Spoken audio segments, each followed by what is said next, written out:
Today we're looking at my personal practical tips for drivetrain cleaning, as well as a dive into the ultimate process for a spotless chain.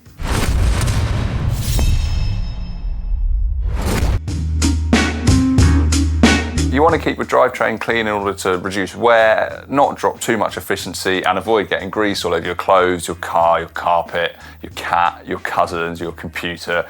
And the other thing, I find if you leave it dirty for too long, you kind of bake in the grease and it's solidified, you never really get it clean again. Sometimes it can pay to take your cassette off to give it that extra clean. Some of them, and a Shimano mountain bike cassette, still split up into individual clusters of sprockets, and then you can use a scraper or a screwdriver to carefully work off that hardened grime that sits below the teeth and really make sure everything's clean.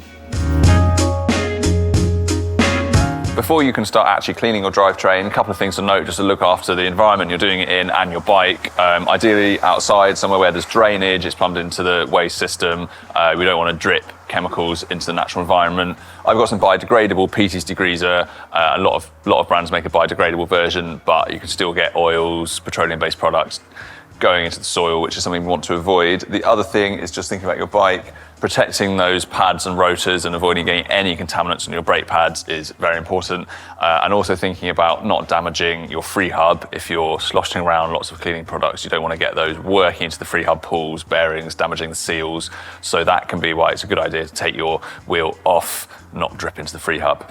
In this case, I want to show a method when my wheel and chain are on, it's quick, it's simple, it's easy, everything's held on the bike, but it can be a good idea if you're worried about that to take it off. There's a bit of debate about whether to take your chain off to clean it.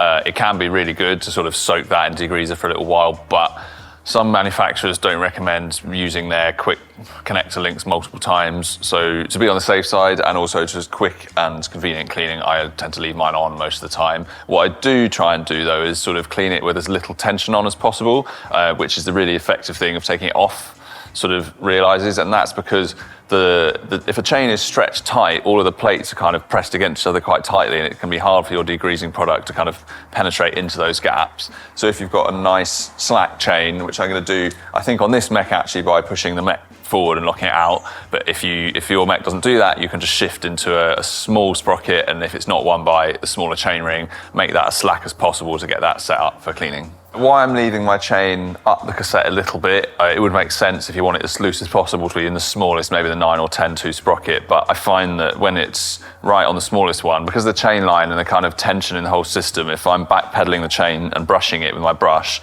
it keeps jumping up the cassette, getting out of alignment with the jockey wheels, and it's super annoying. So it's just kind of practical real world tips to keep it a little bit more centered. Once you're set up in the right place, the next step for a nice clean chain is using enough of and the right cleaning products. I think there's a bit of confusing crossover, like cleaners, detergents, degreasers. They are effectively and chemically kind of the same thing in different concentrations, basically, with degreasers being pretty strong, and I think it's worth having that. You can't really get it clean really nicely otherwise.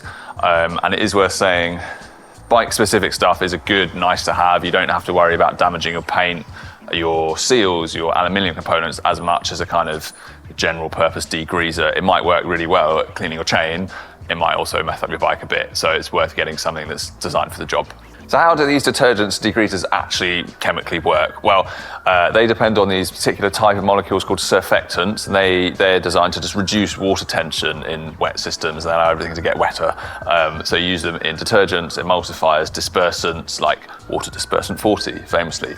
And they basically are a compound molecule with a hydrophilic head that attracts water and a hydrophobic tail that repels it, and that will bind tightly to oil-based chemicals, grease, grime, organic material. And these bonds are basically often stronger than the bonds that are holding the dirt to your bike. So then you put them on and then you wash it off with water. The water pulls the hydrophilic heads off with it, and that pulls the dirt off that's bonded to the hydrophobic tails. And that is how soap works. I've got my degreaser on that drivetrain. I'm going to let it soak for just a couple of minutes to let those chemicals start doing their thing, and then agitate it all with a stiff plastic brush. Just begin working that all around, lots of different aspects, which we'll show you in a sec, and then rinse it off. Once we're ready to go, I'm going to start off probably just kind of backpedaling the chain and giving that a scrub, working into the top of the cassette and the top of the chain. I'm then going to move down to the inside of the chain, so getting the rollers and stuff, so just like this. And then the one that I really like doing is actually cleaning the top and the inside of the chain and the chainring while you can press it hard against the chainring. So you just go like this. And that allows you to clean that hidden face of the chain, the sort of non-drive side one that you actually don't really see and it's easy to miss. I'll probably work my way around with a scraper on the chainring teeth as well. Just getting those hard congealed bits off. And also the jockey wheels, which is what a little scraper is really good for. So just scraping like that. And I'll go over this with a brush as well, but the harder bits, it's good to have something plastic. And probably running around this a few times actually, and maybe adding a little bit more degreaser, because you kind of get a sense of when everything is sort of rubbed loose and it's ready to be rinsed off.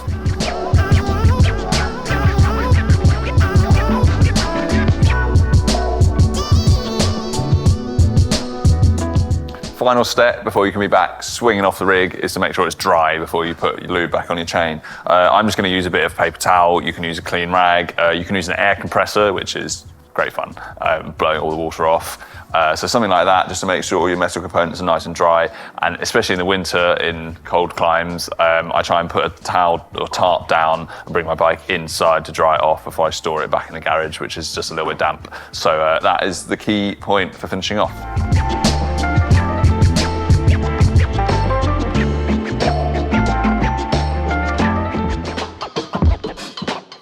So that's my quick home cleaning process for getting your drivetrain as clean as you can within kind of a reasonable time frame. And I think it is pretty quick once you get into it. You know what brushes you're reaching for, what products you're using and all of that stuff.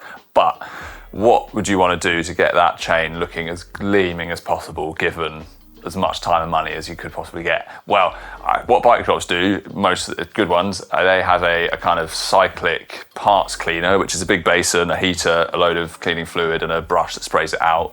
And that is pretty good, but they do cost thousands of pounds and they take up a massive amount of workshop space. So what you can do, and what's gaining in popularity a lot in when you're waxing your chain, is using an ultrasonic cleaner. And these can be pretty affordable if it's just squeezing your cassette in it, and pretty cheap to run.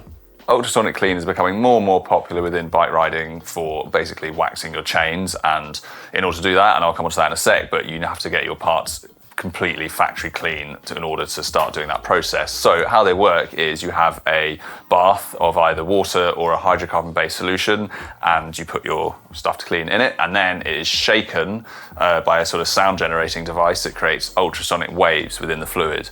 Ultrasound is normal sound, basically above a frequency of 20 kilohertz, which is roughly the upper limit of human adult hearing, not if you're a bat. And these vibrations, which are basically longitudinal waves within the material conducting the sound, they agitate what they're called cavitation bubbles, so bubbles that form within the fluid and you get a cavity of air within the solution, and they shake really fast and they basically push the dirt off your dirty chain or whatever it is you're cleaning. And it can take anything from a minute to 30 minutes, depending on the size of what you're cleaning. And then it's beautiful and shiny and looks new, and you can dry it off and wax it if you so wish, or just use normal lube. So people are using wax within road cycling because of efficiency gains, but I think it actually is very applicable to mountain biking, particularly in dirty winter months, because it's not sticky. Like once it goes on, it is lubricating, but it feels hard and dry, and so you don't get dirt sticking to it, and that keeps your drivetrain much cleaner. So hopefully after that, your chain is sparkling clean, and those dinner plate size sprockets in your cassette are actually clean enough to eat dinner off. If you've got any kind of hacks or other little bits that help you get your drivetrain spotless, let me know in the comments. I'll be looking through, because I can always have a cleaner bike. Thank you, and see you next time.